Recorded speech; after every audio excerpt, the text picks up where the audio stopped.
La quarantaine bien dynamique, voici Michael Fagan. L'homme dirige depuis quelques années Bello Dominica, une entreprise locale spécialisée dans l'agroalimentaire. Ce sont les premières heures d'une journée bien chargée, entre réunions et démarchages, prise de contact et relations humaines, courrier et audioconférences, retour à la maison, pas avant la nuit. C'est pour moi le moment de voir mes petits garçons, de passer environ 1 heure avec eux, de dîner. Ensuite, ils vont au lit vers 20h30. Michael Fagan est un chef d'entreprise caribéen pas comme les autres. Voici son histoire et celle de son entreprise. Dans la timeline de Bello, il y a Maurice, le père de Michael. Un petit génie à l'époque, lorsqu'il prend possession de l'entreprise. Il découvre avec amusement des méthodes artisanales et d'un autre temps. Ces femmes-là, qui lavaient le tout là, mettaient à la couper, et bien, presse ça descend. Il y en a pris l'autre. Il y en a pris l'autre. Et bien, j'ai qu'à sortir, il mettait dans un baoui, et bien, mettait en freezer. Mais pour faire pour servir, nous pas servi. En 84, c'est comme ça qu'on trouve les bails. Oui, comme ça. L'ingénieur va mettre toute son imagination au service de l'entreprise pour inventer des machines-outils adaptées à nos fruits tropicaux. Toute bagaille qui est faite par la main, c'est un mécanique, ingénieur. Comme ça, moi, fait toute bagaille automate. Prenons le maracuja, fruit de la passion. Avec cette équation simple, décortiquer sa coque souple et spongieuse à la fois pour en extraire le maximum de pulpe. Et voici la machine inventée par Maurice. Une lame rotative effectue le travail à merveille. En bout de course, ce concentré de maracuja qui va donner un jus si délicieux.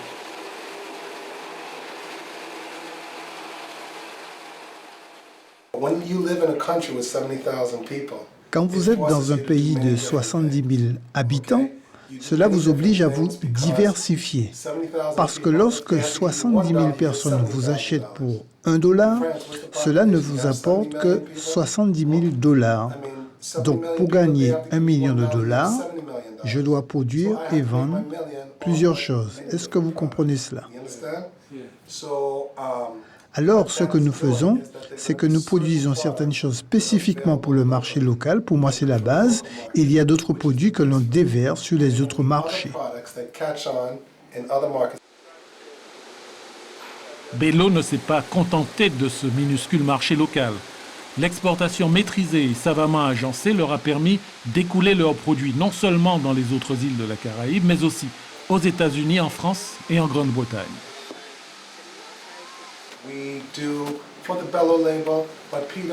Sous le label Bello, nous produisons pour plusieurs pays à travers le monde, en France, en Grande-Bretagne, aux États-Unis. Aux États-Unis, nous sommes connus sous le label West Indies Creole Inn. Nous produisons aussi pour Cholet en Guadeloupe, Eliazor et Aubéry en Martinique, pour Ducrot et en Grande-Bretagne pour Encornet.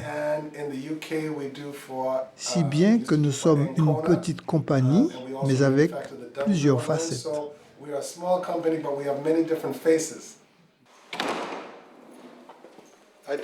Il y a eu le père de Michael et surtout sa mère, Rose Fagan. Elle n'a pas terminé ses études au couvent de Roseau que Paris Bello, le fondateur irlandais de la marque, la repère déjà et l'embauche pour s'occuper de la comptabilité de la société, avec succès.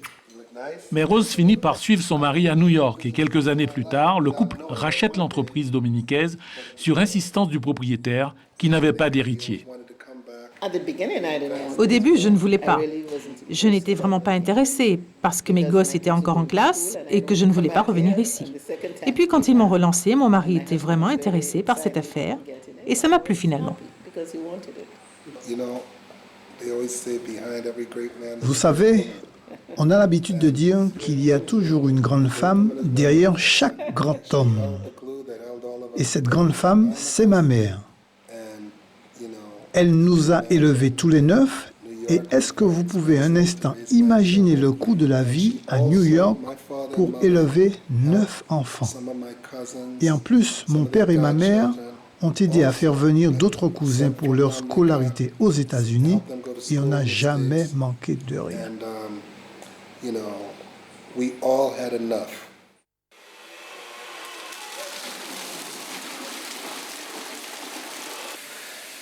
Il se raconte que Paris Bello a démarré son activité agroalimentaire dans sa cuisine. Depuis, cette cuisine s'est considérablement agrandie, mais les méthodes de fabrication restent les mêmes, avec ce souci permanent de faire comme à la maison. On utilise l'eau chaude que l'on verse dans l'extrait pour en exaucer du parfum. Après, on le met dans un autre récipient pour obtenir la gelée. Pamplemousse, mangue, coco, citron, banane, cacao, tout ce que la Dominique compte comme fruit tropical est passé un jour dans cette usine.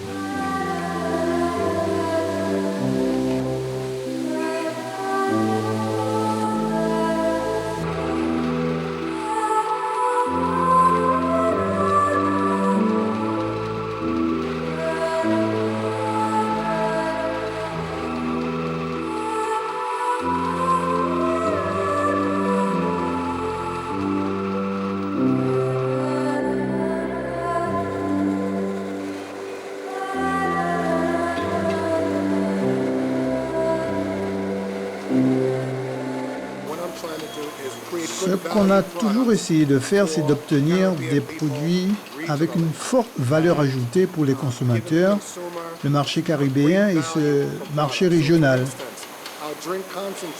Prenons l'exemple d'une bouteille. Vous voyez une bouteille de concentré de sirop. Cette bouteille peut donner plusieurs litres de jus. Et avec ce même sirop, on peut aussi fabriquer des desserts, comme par exemple des glaces.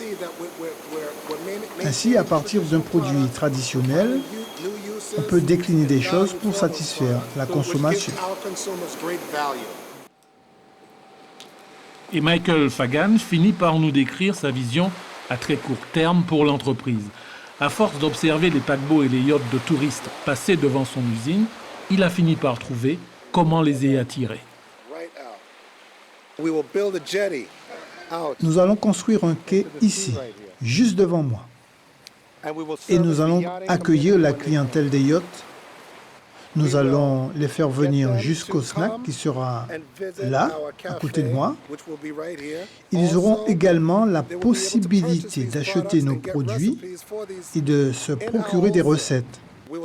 Nous allons également installer une sorte de passerelle surplombant l'usine et de là, les croisiéristes pourront apercevoir nos modes de production traditionnels.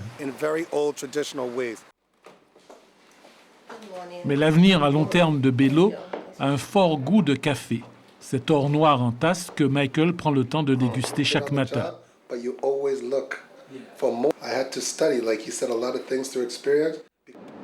Il nous emmène aujourd'hui à la rencontre du plus gros producteur de café de la Dominique. Je suis convaincu que le business doit s'appuyer sur les relations humaines et mes relations avec les planteurs m'aident à consolider les liens avec ceux qui me fournissent en matière première. Le contact de Michael ce matin, c'est Whitney Louis, un agriculteur de 80 ans. Sur 8 hectares, il cultive de quoi approvisionner régulièrement l'usine de Roseau. Piment, gingembre, caramboles, chocolat. Sur ces sommets volcaniques de la Dominique, tout pousse, comme l'herbe et donc comme le café. Il a besoin de tout. Il a besoin de soleil, il a besoin de la pluie. On peut planter, il a besoin de la pluie, puis. Si je plante ceci cette année, déjà l'an prochain, ce sera un bel arbuste. En données climatiques et géologiques, ces contrées de la Dominique n'ont rien à envier aux régions de la Jamaïque, où se cultive le meilleur café du monde, le fameux Blue Mountain. On peut compter sur Michael pour en convaincre tout agriculteur qui veut bien l'entendre. Imaginez un peu tous ces pays où l'on ne boit pas d'alcool. Là, ils boivent du café. Il y a aussi d'énormes potentialités d'ouverture aux États-Unis, en Chine, au Japon. Là, ils raffolent du café jamaïcain et ils vont chercher le café haïtien maintenant. Parce que tous ces pays ont des sommets élevés, un climat humide, une végétation luxuriante, des sols volcaniques, et c'est ce que nous avons ici, à la Dominique. Et je pense que nous pouvons produire un des meilleurs cafés du monde ici, à la Dominique. Mais pour planter ce café, Whitney Louis n'a pas eu à créer de nouvelles exploitations. Il a simplement fait pousser ses caféiers en bordure des champs existants le long des routes. On imagine en plus l'avantage indéniable lors des récoltes. Tout le café que je plante là, maintenant, c'est pour lui. C'est pour Bello. Tout. C'est que vous lui faites confiance. Oui, j'ai vraiment confiance. Je suis confiant. Je crois vraiment que nous allons réussir.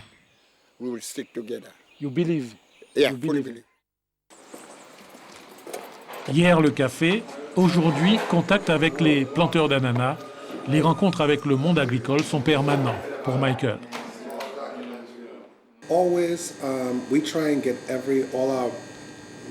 Nous essayons toujours de nous procurer notre matière première en Dominique d'abord. Vous savez, il y a beaucoup d'opportunités ici, en Dominique, dans le secteur agricole. Et je pense que nous avons besoin de changer les mentalités ici sur l'image de l'agriculture et surtout de l'agriculteur. C'est une profession très noble. À la Dominique, il nous faut donc considérer l'agriculture comme une activité économique majeure. La meilleure qualité est produite ici, à la Dominique, et je vais acheter en priorité ici, en Dominique.